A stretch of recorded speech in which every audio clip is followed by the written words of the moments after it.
El mundo avanza al igual que la ciencia.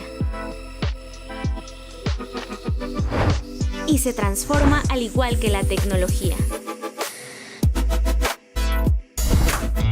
La ciencia nos da certeza. Descubre y brinda perspectivas. ¿Y la tecnología? Nos acerca a ella. Te presentamos la plataforma digital que lleva la ciencia a todas partes. Science for You. En todo momento, para todos, para ti.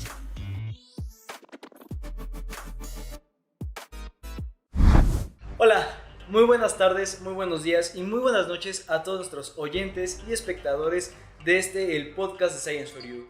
El día de hoy tenemos el capítulo ya número 8 y vamos a estar hablando sobre nuestra sección de Destripando a la Ciencia.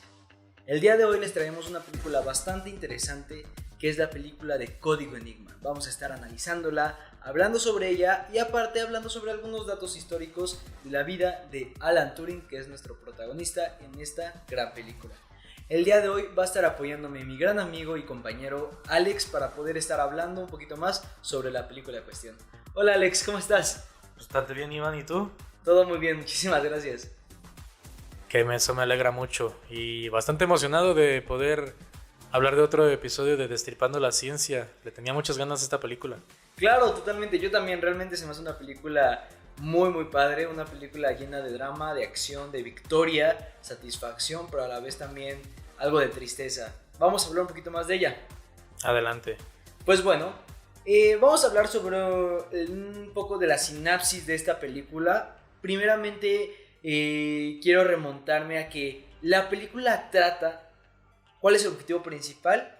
El poder dar solución a la guerra, a la Segunda Guerra Mundial que estaba sucediendo en ese entonces. La película se suscita en 1945, donde reclutan a Alan Turing, el gobierno del Reino Unido, para poder descifrar los mensajes de la máquina de la Alemania nazi, la máquina Enigma. Alan Turing crea la máquina Le Bon con diferentes criptógrafos, matemáticos y campeones de ajedrez, donde logran el objetivo esperado, que fue descifrar los mensajes de la máquina Enigma. Y bastante importante porque esto dio todo un parteaguas para tanto mucha tecnología como pues para gente que tenía otras clases de mentalidades para la época, pero yo creo que de eso vamos a hablar más adelante. Bueno, Iván, ¿qué te parece si te doy unos hechos históricos antes de empezar todo esto? Como por ejemplo, pues la mayoría de nosotros conocemos que el inicio de la guerra fue porque la Alemania socialista, en este caso los nazis, dirigidos por Adolf Hitler, empezaron invadiendo Polonia, lo cual surgió un gran descontrol a nivel mundial y por supuesto la inconformidad de muchos otros países, entre ellos los que estaban en su inconformidad, Estados Unidos e Inglaterra, otros países del eje que buscaban un fin en común, que era terminar la guerra para poder llegar a un tratado en el cual todos tuvieran una cierta ventaja para poder terminar con esta. Ahora bien, ¿cuál fue la principal tirada o la principal jugada de Inglaterra en esta guerra? Como bien dices, el descifrado de la máquina Enigma, la cual fue una maquinaria que durante la época de la guerra ayudaba a los buques, estos buques submarinos, a poder tener una trayectoria sobre todos los buques, vaya la redundancia, de alimento que iban hacia la Unión Europea o a Reino Unido, en este caso a la Inglaterra de 1945. Claro, totalmente. Al final, pues, es un pensamiento tal vez un poco sádico, no, ¿cuál poco? Muy sádico, y yo creo que a un grado hasta diabólico. Los niveles de estrategia que tuvieron no fueron pensados, creo yo, por una persona. O sea, no. ¿A quién se le ocurre? Hay que sacar a Inglaterra del mapa. ¿Cómo lo hacemos? Mátalos de hambre. ¿Cómo lo haces? Manda submarinos a tumbar todos sus buques. Claro, totalmente. y al final los que no se morían por inanición. Y exactamente, y era el proceso por el cual estaba pasando no solamente Inglaterra. Inglaterra ya no estaba luchando contra los nazis. Inglaterra estaba luchando contra el tiempo. Claro. Porque totalmente. mientras menos tiempo tenían, más la gente se estaba muriendo de hambre. Totalmente. Sí, fue una época muy oscura para Inglaterra. Realmente creo que al final la Alemania nazi, pues vamos a decir que honor a quien honor merece y vamos a darle lo que es. Fueron muy buenos estrategas en su momento. Creo que tenía comandantes que casi lo llevan al dominio completo de toda Europa y puede ser que podrían llevarlos hasta el dominio completo de todo el mundo. Pero al final, gracias a Dios, gracias al mundo, al universo, a las estrategias de los países del eje y la Unión Europea, no pasó, ¿no? Y aquí estamos para poder contar esta parte. Y sobre todo hablar sobre una de las grandes mentes que ayudó en esto, que totalmente, es Alan Turing. Totalmente. ¿Qué te parece si empezamos con algunos datos pues, de su niñez? ¿Quién fue Alan Turing? Claro, totalmente. Pues bueno, Alan Turing, empecemos con que cuando tenía 14 años. Alan Turing ingresó al internado de Shrewsbury, donde conoció a su mejor amigo Christopher Dorset, exacto. Sí, correcto. Pero aquí hay un dato muy, muy curioso. Alan Turing se iba desde su pueblo natal hasta el internado, un recorrido en bicicleta de más de 90 kilómetros de distancia. Ojo con eso. Cabe mencionar que Alan Turing pues era un gran atleta. Alan Turing también logró hacer un récord personal en maratones, él era también maratonista, de 2 horas 4 minutos, imagínense eso, o sea, realmente de hecho estuvo a punto de ir a las Olimpiadas. Totalmente. En 1948 estuvo a punto de ir a las Olimpiadas, lamentablemente una luxación de cadera se lo impidió, pero era un gran atleta, para ser un atleta británico 2 horas 4 minutos, estaba maratón. Muy duro, estaba muy cañón. Bueno, en el internado, aparte de que conoció a su mejor amigo Christopher, desgraciadamente Alan sufrió la pérdida de Christopher porque Christopher murió por tuberculosis bovina, una de las más comunes que había en ese tiempo, entonces. Claro, para la época del 26. Correcto, entonces, pues bueno, aquí sufrió una gran pérdida porque aparte de que era su mejor amigo, también sentía mucho amor hacia esta persona. Más adelante vamos a hablar de esto.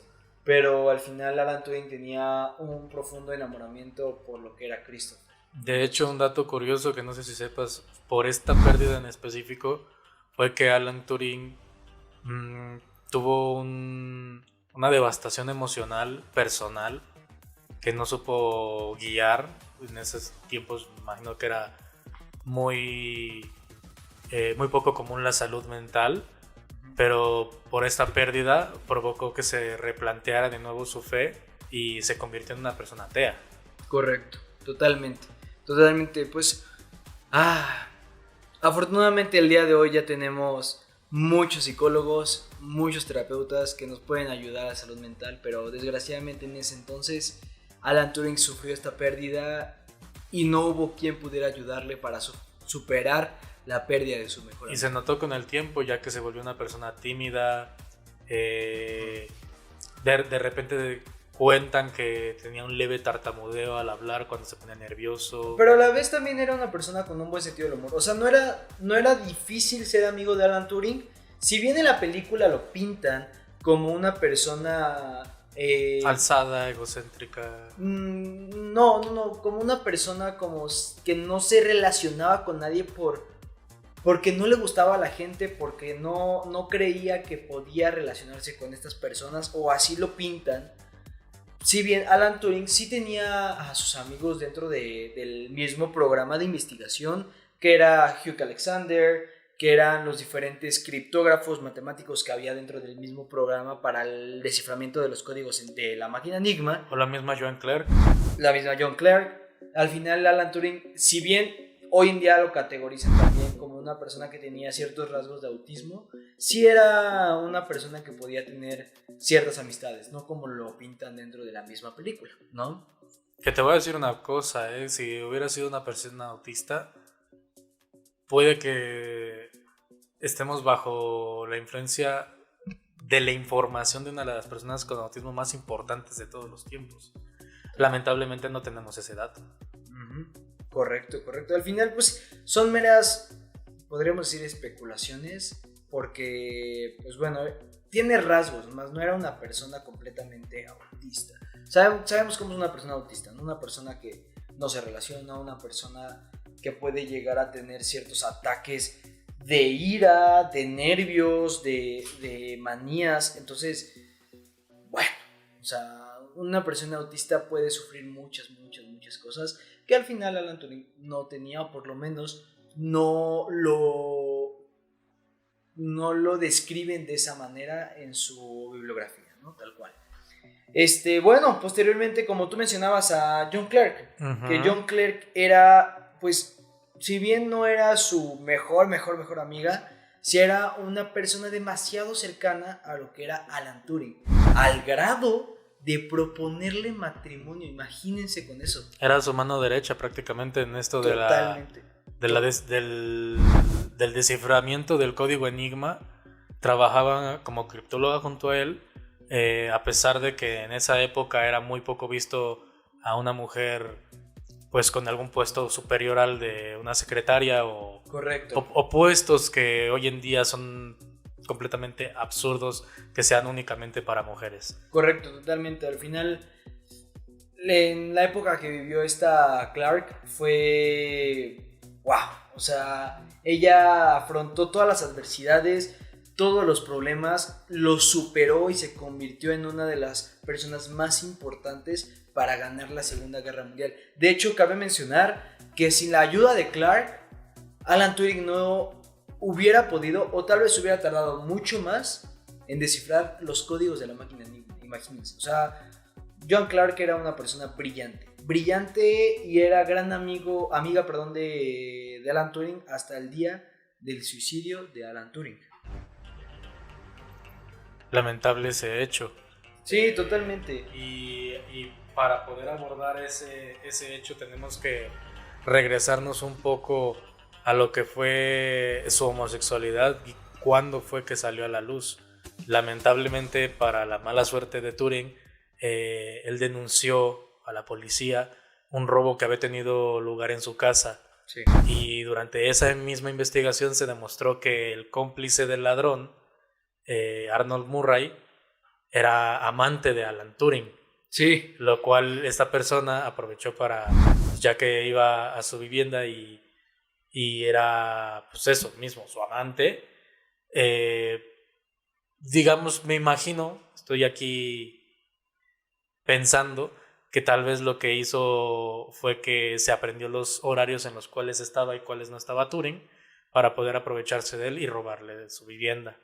Lamentablemente, como dijiste, en esa época era muy mal visto, era ilegal el ser una persona homosexual. Correcto. Pues al final creo que fue uno de los pocos errores que cometió Alan Turing.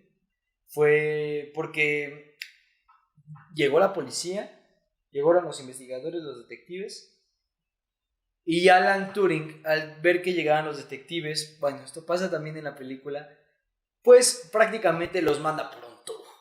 Les dice, ustedes son incapaces, ustedes no van a descubrir qué pasó ni aunque estuviera enfrente de ustedes la persona que lo hizo. Bueno, los mandó al demonio prácticamente a los detectives. Pero en este entonces fue cuando empezaron a indagar más sobre la vida de Alan Turing. Cabe mencionar que esto pasó después de la guerra, ¿no? Para los que no estaban como más adentrados a esta parte de la historia, esto pasó después de la guerra. Y cuando uno de los detectives pide el historial de Alan Turing, resulta que le dicen que es clasificado.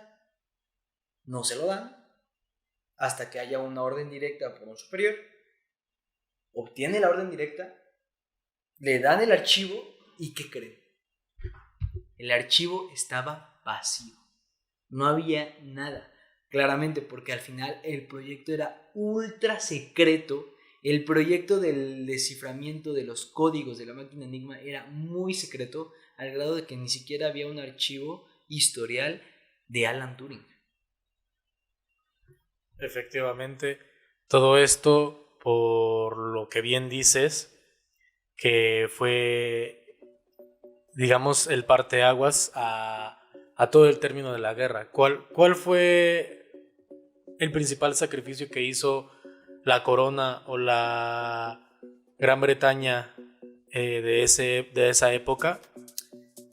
El poder deslindarse de sus emociones y crear a lo que hoy ya conocemos como un secreto de Estado librado o dado al público, como la agencia secreta Ultra. Correcto, correcto. Pues anteriormente hablamos de esto, solamente fue una embarrada, el capítulo anterior de las teorías conspirativas, que hablamos sobre el proyecto Ultra, justo lo que estamos mencionando ahorita, ¿no? Que pues al final fue el desarrollo de la máquina Bomb, que así le llamaron, dato curioso, Bomb es una palabra polaca que significa la bomba, que uno de los criptógrafos que cuando estaba preguntándose qué nombre le van a poner, dicho criptógrafo estaba comiendo un helado llamado la bomba y le pusieron el nombre de Le Bomb en nombre de Polonia, ¿no? Entonces está muy chistoso ese dato curioso, pero bueno, nada más era como un dato cultural para poderlo mantener aquí. Posteriormente, al grado de que ya se descifraron más de 20,000 mensajes encriptados por la máquina Enigma.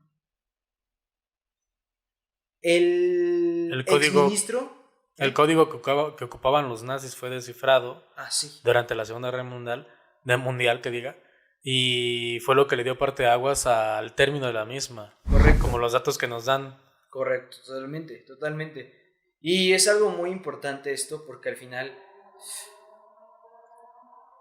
había una carta que mandó el exministro Winston Churchill hacia la reina, donde menciona que Alan Turing fue el responsable de que la guerra terminara 3 o 4 años antes de lo esperado, salvando más de 14 millones de vidas.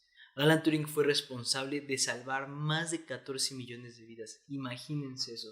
Realmente es algo, pues, inaudito, ¿no? Entonces, es increíble lo que una gran mente logró, pero que desgraciadamente hasta los años 2009, para ser exacto, 2009, el programado John Graham Cumming envió la petición del gobierno del Reino Británico para pedir que se le pidiera un perdón a Alan Turing por la persecución que sufrió por su homosexualidad. En ello traen una pequeña cita de un fragmento de la carta, que si no te importa, por favor. Miles de personas se han unido para pedir justicia para Alan Turing y para que se reconozca la forma atroz en la que fue tratado. Turing fue juzgado por las leyes del momento, pero no podemos hacer nada para volver atrás. El trato que recibió fue verdaderamente injusto, por lo que me complace tener la oportunidad de decir que siento mucho lo que pasó. Alan y muchos de miles de millones de hombres homosexuales fueron condenados por leyes homófobas recibiendo un trato horrible, y merecen el reconocimiento de haber contribuido a la humanidad, para que aquellos que nacimos después de 1945 lo hayamos hecho en una Europa unida, democrática y en paz.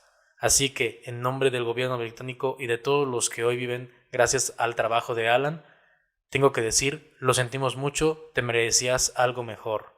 Esto, en septiembre de 2009, llegó el perdón a manos del primer ministro británico Gordon Brown. Increíble. Y posteriormente la reina Isabel lo nombró Sir Alan Turing. Exactamente, en 2013 para ser exactos, llegó el turno de parte de la corona. La reina de Inglaterra, Isabel II, le concedió un indulto. Un indulto es como un perdón real por una sentencia que ahora se considera injusta y discriminatoria. Totalmente. Con tal anuncio del ministro de Justicia, que era en aquel momento Chris Grayling. Y de hecho, ¿quieres saber un dato de una leyenda o un mito que hay por ahí por las calles, Iván? Dime. No sé si tú sepas que gracias a la invención de esta máquina de Turing o el Le Bomb, fue el parteaguas para lo que hoy en día conocemos como las computadoras. Correcto. No sé si tú sepas que en algún momento se creyó que Apple, el gran millonario o el gran poderoso de las computadoras californiano, en algún momento se pensó que la alusión a uno de sus logotipos, exactamente entre 1976 y el 98, era un homenaje a Alan Turing, justamente por este trabajo que le trajo a Apple, lo de las computadoras, la manzana mítica de la empresa, que hace alusión a la manera en la cual Alan Turing se quitó la vida, y además de que justamente para esos años el logotipo vestía los colores de la bandera de LGBTQ+. Increíble. No, realmente no me sabía ese dato. Es un dato muy, muy curioso. Me imagino que podría hasta entrar en el capítulo de teorías conspirativas, ¿no? No, de hecho la marca ha desmentido esto muchas veces en repetidas ocasiones. Ajá. Pero es muy curioso cómo todos los factores se unieron para este hecho en concreto, que alguien lo haya empalmado tan perfectamente. Correcto, totalmente. Es increíble y de verdad, volviendo a esos años, me imagino las personas que sufrieron de esta discriminación e injusticia, porque no sé si tanto nuestros espectadores, oyentes y tú, Alex, están enterados, pero para este entonces, cuando una persona era homosexual, no podía tener ningún cargo de seguridad nacional. Era increíble cómo la discriminación en ese entonces era brutal por las leyes victorianas. De hecho, concretamente, llegó un punto en el que el señor Alan Turing, por la consecuencia de su homosexualidad, que repetimos, es una tontería hoy día, llegó a ser del dominio público y fueron desastrosas tanto para él como para su trabajo. El gobierno británico le quitó la acreditación de seguridad nacional, fue retirado de su trabajo con órdenes de prohibición pública, ya no podía hacer trabajos ni de consultoría ni de contratación privada en universidades. Sí. Su consultoría en la GCHQ, Government Communication Headquarters, lo despidieron totalmente, ya que había justamente esa ley que imperaba desde el 48, que se rezaba como los homosexuales no podían desempeñar cargos ni de temas de seguridad nacional ni de contratación. O sea, era un trato horrible. Yo creo que después de lo que eran los hados de la trata de personas, de esclavismos y toda esta época pre-Segunda Guerra Mundial, llegaron a ser las personas que más sufrieron a lo largo de la historia. Totalmente. Al grado que también que le habían dicho a Alan Turing, o te vas a la cárcel o hay castración química. Una de dos. Y pues claramente Turing, un alma libre, no lo puedes encerrar dentro de cuatro paredes. Él prefirió la castración química y poder seguir trabajando. Y esto lo llevó a depresión. Exacto. Y esto lo llevó al suicidio. Desgraciadamente. Pues sí. La vida de Alan Turing fue una vida difícil, una vida injusta, discriminada, como dice la carta del exministro John Graham. Él merecía algo más, él merecía una mejor vida, un mejor trato, pues ahora sí que un mejor estilo de vida. Una gran mente que fue callada, reprimida, retenida por las leyes de ese entonces injustas, absurdas, discriminatorias, que al final no le dieron el crédito que él se merecía, que hasta después de su suicidio todavía no lo habían logrado ver como la persona que realmente era. No le dieron el renombre que merecía. Exacto, el crédito, el renombre, la insignia. Es increíble y hoy en día, si no fuera por él, no tendríamos lo que tenemos hoy. Si no fuera por él, las computadoras no existirían. Él es el padre de la comunicación. Así se le cataloga. Y realmente, pues, sin más que decir, hay que dar gracias al descubrimiento que él hizo, porque gracias a él, la tecnología y la ciencia ha dado un paso gigante a que las máquinas hoy en día existan como tal, que hoy la inteligencia artificial exista como tal, que hoy sea un trending la inteligencia artificial y que pues bueno, tal vez el día de mañana esta misma inteligencia artificial nos apoye a realizar tareas que por lo menos antes podríamos considerar imposibles. Podríamos dejar una pregunta al aire para los suscriptores. Totalmente. ¿Creen que Christopher o la bomba sería catalogado como el primer sistema de inteligencia artificial de todos los tiempos? Esa pregunta se la dejamos a ustedes. Y quiero darles otra pregunta. Que esta es una pregunta que a Alan Turing le inquietaba mucho. ¿Las máquinas realmente son seres pensantes? Entonces, pues se las dejamos ahí. Escríbanos en comentarios qué es lo que piensa. Si piensan las máquinas, si no piensan, si solamente son algoritmos. La pregunta de este Alex, si la Bomb o Christopher, que pues bueno, así le llaman dentro de la película, fue la primera máquina de inteligencia artificial. ¿Qué piensan ustedes? Cuéntenos, lo estaremos escuchando y lo estaremos leyendo. Pues bueno, Iván, ¿qué te parece si una vez más le decimos gracias y adiós a todas estas personas que nos escucharon y nos visualizaron el día de hoy? Claro, totalmente. Al final les doy muchísimas gracias por estar aquí, a todos nuestros oyentes y espectadores. Realmente, por lo menos a todo el equipo de Science for You, nos motiva mucho grabarles todos estos episodios. Ya estamos a nada del episodio número 10. Realmente les agradezco infinitamente. Y pues nada, recuerden escribirnos, darnos cualquier duda, cualquier pregunta, cualquier observación que ustedes tengan dentro de nuestras redes sociales. También no olviden seguirnos tanto en Facebook, Instagram y Twitter. Denle like y suscribirse al canal. Y recuerden que la ciencia es para ti y para todos. Gracias por unirte a nosotros en este viaje científico. Recuerda, la ciencia está en todas partes y siempre estará a tu disposición en Science for You.